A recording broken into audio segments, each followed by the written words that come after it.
Okay, the fight between Luxus and Jura continues, and Jura launches rock, tries to launch pieces of rock at Luxus, but he uses the Lightning Dragon's Heavenward Halberd to attack him.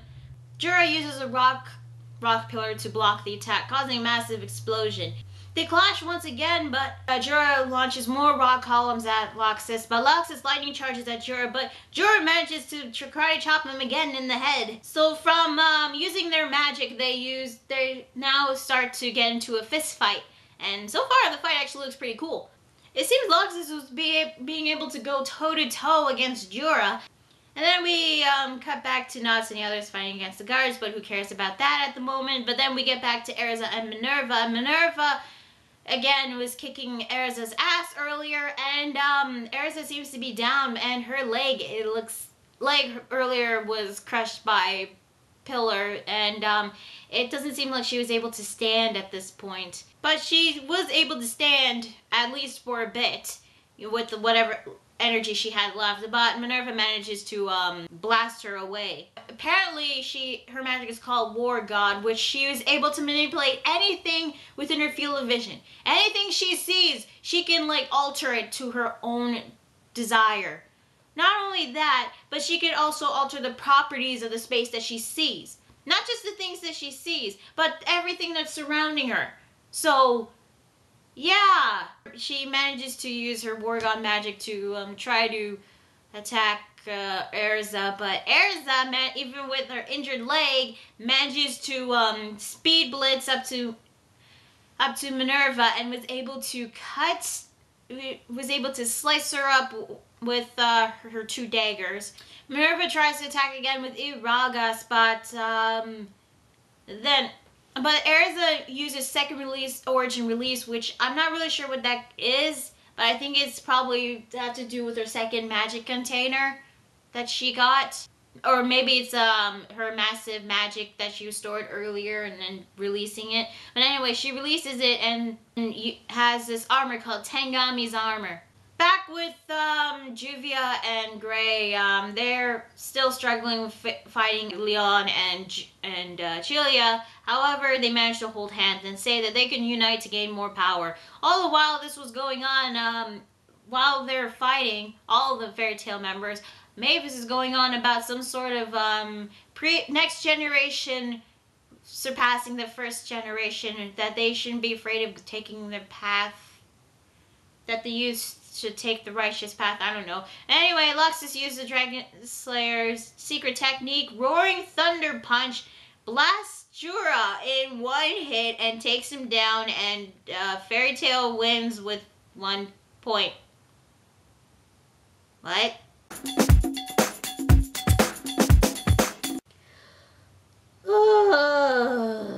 Okay, what the hell? Okay, when I read what happens, I tried to be excited for some of the good parts at least, but this chapter wasn't that good. And I can tell you why. Now Luxus beating Jura. That I wasn't surprised at. I actually thought that Jura was gonna win, or maybe it would be a draw since they were like going toe to toe against each other. But it turns out that Jura lost in one hit after exchanging fists and blows and magic. He gets taken down one hit with a thunder punch? It's how the fight... Okay, the fight was going pretty well and you ended up with a thunder punch? That's how you beat Jura? He's number 5 of the 10 wizard states, the 10 strongest wizards. And, okay, I don't know if I need new glasses or anything, but I could have sworn I just read Luxus quoting Natsu. Quoting Natsu!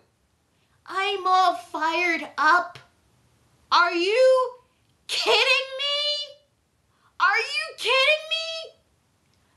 Did Luxus get trolled? Did Hiramashima troll one of my favorite lightning users? Luxus quoting Natsu? I'm all fired up! What?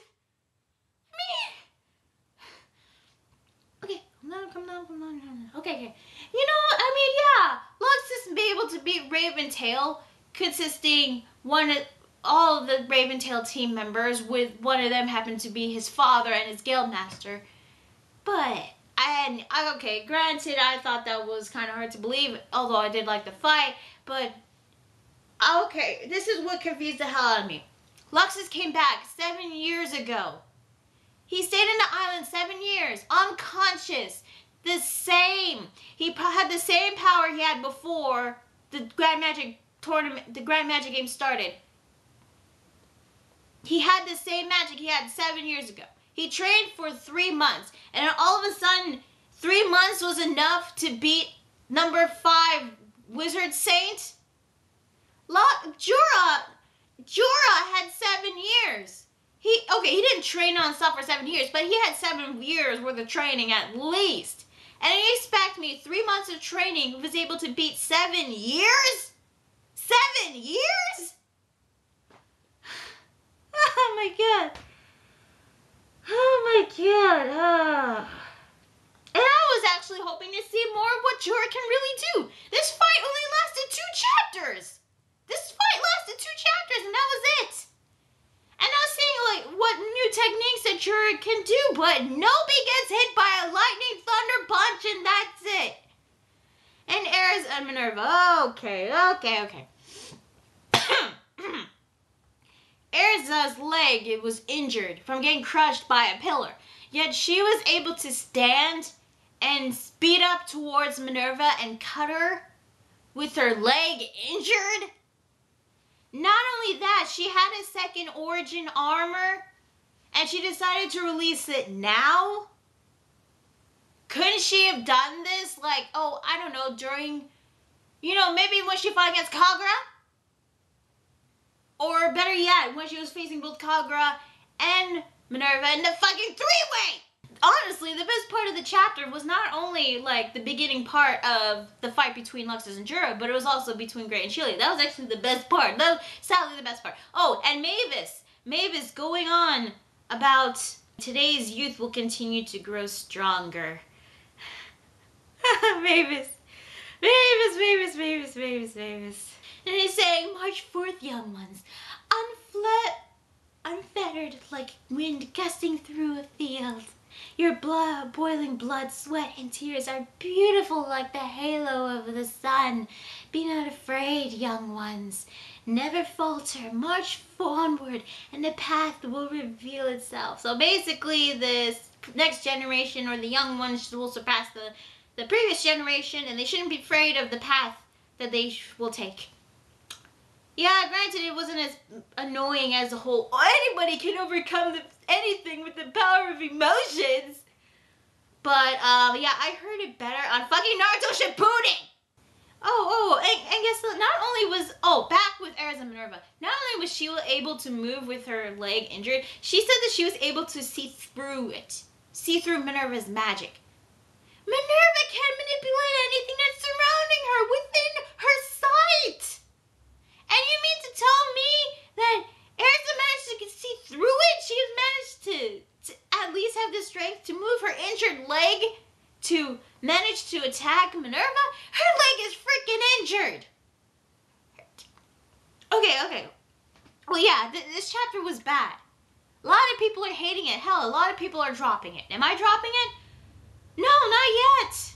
Not yet. I'm still waiting for the dragons to appear. At least the apocalypse and chaos to happen. And who knows? Maybe things will turn around. I mean, it can't get possibly any worse, right? Right?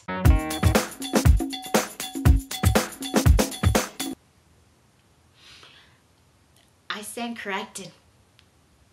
It got worse. Okay, I'm gonna try everything in my power to calm down, get through the synopsis, and explain my thoughts of this chapter. Well, okay, let's see. Beginning actually starts off pretty good, I guess. Juvia and Grey use Unison Raid to combine their water and ice magic. Of course, Shelia gets distracted and had no time to prepare a counterattack with Leon because she sees Grey and Juvia and it's like, oh, so romantic. Granted, this was the good part. This was the good part. we get the title page, and I noticed that ever since the 7-year time skip, there's this character with black short hair. I don't know who this character is. She has this like blackish, purplish hair, this like dazed look on her face, green outfit. I don't know who that character is. Was she recently introduced? I don't even know her name. So Gray and Juvia attack using a Water Nebula Ice Meg Ice Geyser technique combination, and manages to blast Sheila and Leon up in the sky like Team Rocket, and they actually gain 2 more points, and Lamia Scale is now in 3rd. That's kind of sad. Lamia Scale, which I thought might be the guild to win, lost. But this was actually the best part of the chapter. Oh, also there was a moment between Gray and Juvia. Gray wanted Juvia to let go of her hand, but she's like, I'm never letting go. Gray, god damn it. Gray, if you don't like her, tell her that. She will leave you alone. If you like her, actually admit it. Jesus. Stop leading the girl on. Yeah, Baba-sama, at least I think that's her name. It's been a while. I'm trying to remember everybody's names.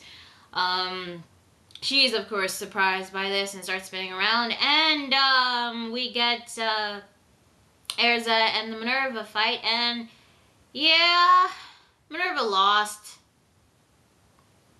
She used the Iragdo with her War God magic, but Erza manages to cut the ground surrounding her to negate it. And apparently the thing was called, I thought it was called Tengami's armor in the previous chapter, but here it's called Nakagami's armor. It was called Tengami. So now it's Nakagami. Okay, according to Levy, apparently Tengami's armor can only be released once every 10 years, a decade. And I am not kidding here because of its because of the massive amount of magic it consumes, and I am not kidding here. Whoever wields this armor can bend the laws of magic to their whim and have been known to perform miraculous feats. Erza is using armor that can bend the laws of magic. Basically, she's wearing Deus Ex Machina, MacGuffin, Izanagi's Kyoka Suigetsu plot armor. Plot armor. To bend the laws of magic. No. Okay. So, she heads towards Minerva. Minerva surprisingly goes out of character and starts, being scared out of her life. And then Erza attacks her with Nakagami Starlight. That's the name of the attack. I'm not making this up. Manages to shred her clothes, giving us a nice panty shot. Hooray for fan service. And, yeah. Minerva's down. And Fairy Tail gains another 5 points plus the 2 points from Lamia's Scale. So now they're in the lead with 63. And all that's left is Sting. And Sting was just waiting there, standing there, like, waiting for something to happen. I guess waiting for all the Fairy Tail members to get exhausted so he can take them all down. So, yeah. Minerva's defeated. Lamia's Scale is defeated. All that's left is the entire Fairy Tail team with Sting. However, according to one of the audience members, if Sting actually beats all 5 Fairy Tail members, Sabretooth will win by 1 point. Sting unleashes the Sabretooth emblem on the sky, letting him know where he is so he can face them all together. All the members are completely exhausted and injured. Erza with her leg, Gray from fighting twice, Luxus from that beating from Jorah. Sting decides to take them all at once, and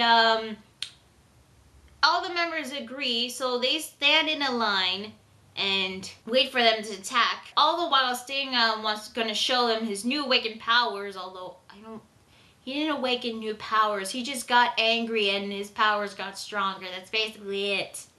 There's nothing new about it. It's the same.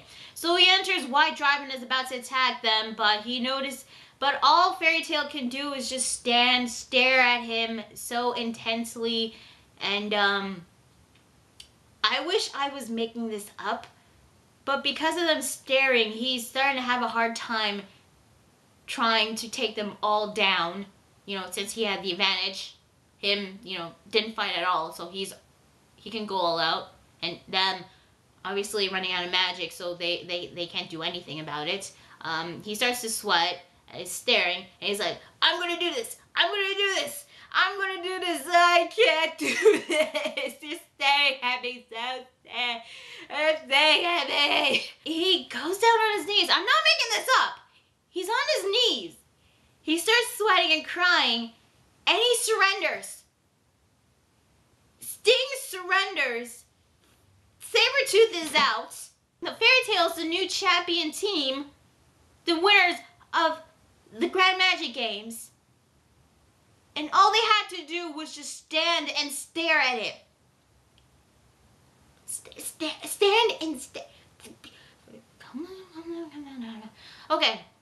So yeah, Fairy Tail finally wins after the crappy 7 years that they had. Everybody is celebrating, and Erza goes to Sting and asks him why he didn't try to attack. He says that there was no point because he will never see poor little Lecter again.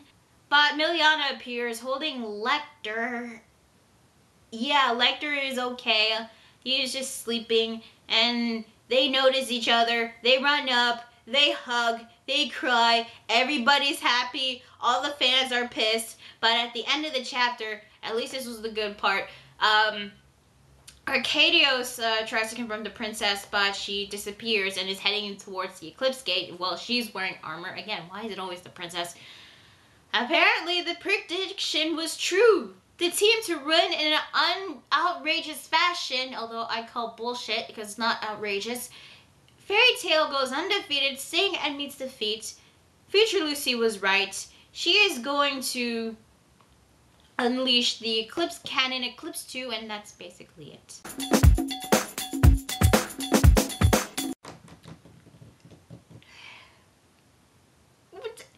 Okay, Fairy Tail winning in the tournament, and just your first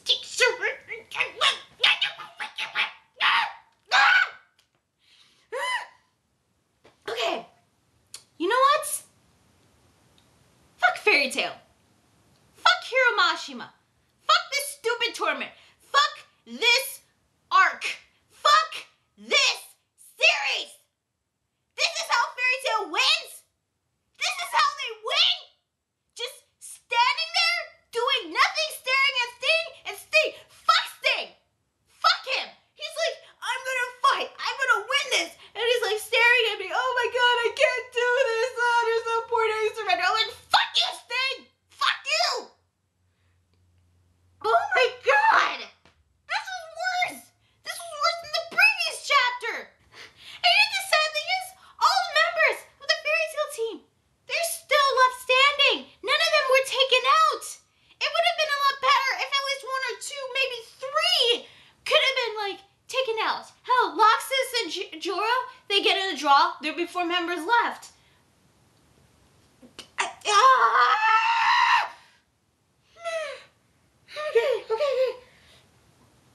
Oh, and Lecter. Oh, Lecter is okay. I mean, yeah, I know Lecter was gonna come back to Sting, but where the fuck was Lecter in the first place? Where was he?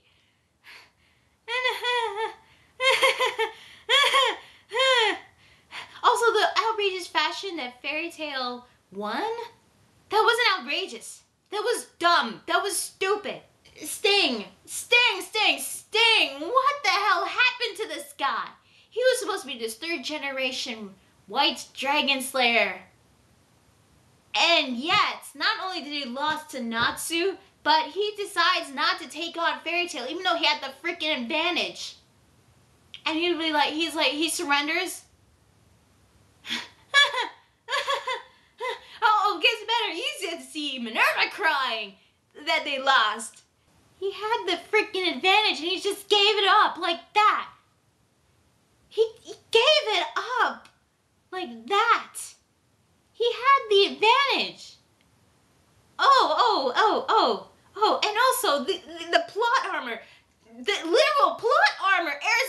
beat Minerva, to bend the laws of magic.